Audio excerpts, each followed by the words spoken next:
Warmer weather is increasing airplay of summer tunes, but we might not warm up to that old Beach Boys tune, I Get Around. This far from the onset of the pandemic, and we're definitely not getting around. Just ask anyone in the people-moving business. So a question on many minds is, when this thing is over, are we going to be getting around like we used to? Well, that's a great question. A common view is that COVID-19 has changed things so much that we're never going back to the way things were. Sitting elbow to elbow with a stranger on a plane, a train, a bus, or a taxi ride seems like another existence at this point. The psychological shift it would take to get back there seems at times insurmountable. The amount of change is etched in the numbers. For air travel, revenue passenger kilometers fell dangerously close to 100% worldwide. Now, you can't fall more than 100%, okay? That just takes things down to zero. And that was at the pandemic's onset. Well, they remain stuck in deep mud at 70% off pre-COVID-19 levels. No region of the world is spared. Well, thankfully, cargo is filling part of the revenue void as spare capacity seems to have shifted to the movement of goods.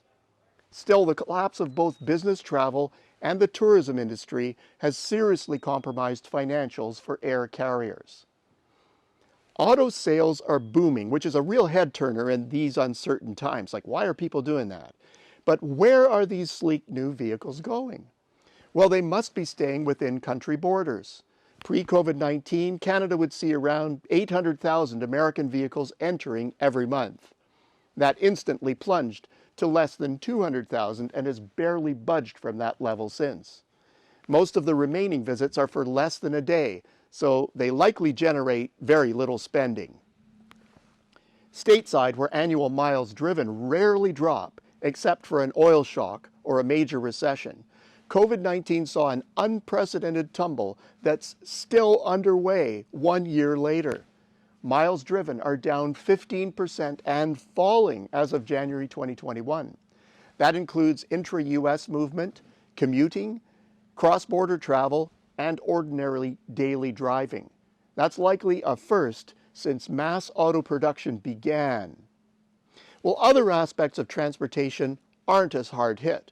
Movement of goods has been a priority, and our well-being has depended on keeping local and global supply chains moving.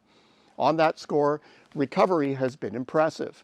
The Global Container Throughput Index is not only back at pre-pandemic levels, it's back to trend growth. In fact, the recovery has been so robust that there are localized shortages of containers that actually threaten the nascent expansion. Well, the same can generally be said for rail traffic, at least in North America. Car loadings have recovered from a nasty but short-lived plunge right across the continent. And if they're hobbled going forward, it won't be due to demand or capacity. If there's any constraint on growth, it'll be due to supply shortages, the supply shortages of goods, which are affecting numerous industries and now affecting prices paid by industry for raw and intermediate goods. Well, trucking is likely no different, judging by demand for medium and heavy-duty truck sales. And also, take a ride on a major highway, well, it's plain to the naked eye that things are somewhere between normal and booming. Clearly, there's a huge contrast between people and goods movement, not just locally, but globally. So, will we ever get back to pre-pandemic people movements? Well, certainly tourism operators hope so. But let's first focus on business.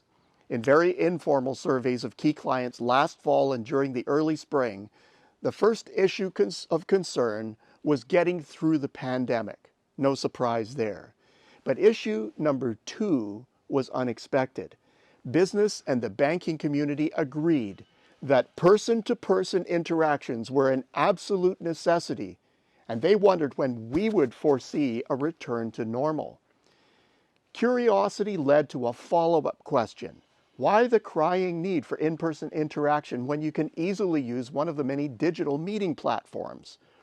Turns out nobody wants to do a big merger, an acquisition, or a new greenfield investment without being able to look the other party in the eye. The same goes for a major investment in equipment. No one's going to take a chance of installing incorrectly that multi-million-dollar gem without the specialist flying in to guide things. The same goes for sensitive software refits and other cross-border business services.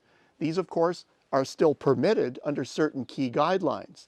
But the willingness of experts to travel, test, quarantine, and so on is the issue.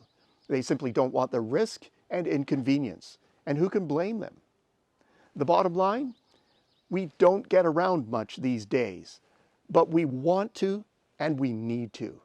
Business needs to travel across borders to function properly and appears to be eager to do so. When they start traveling safely, the tourists will likely follow. We will get around again. Until next week, I'm Peter Hall.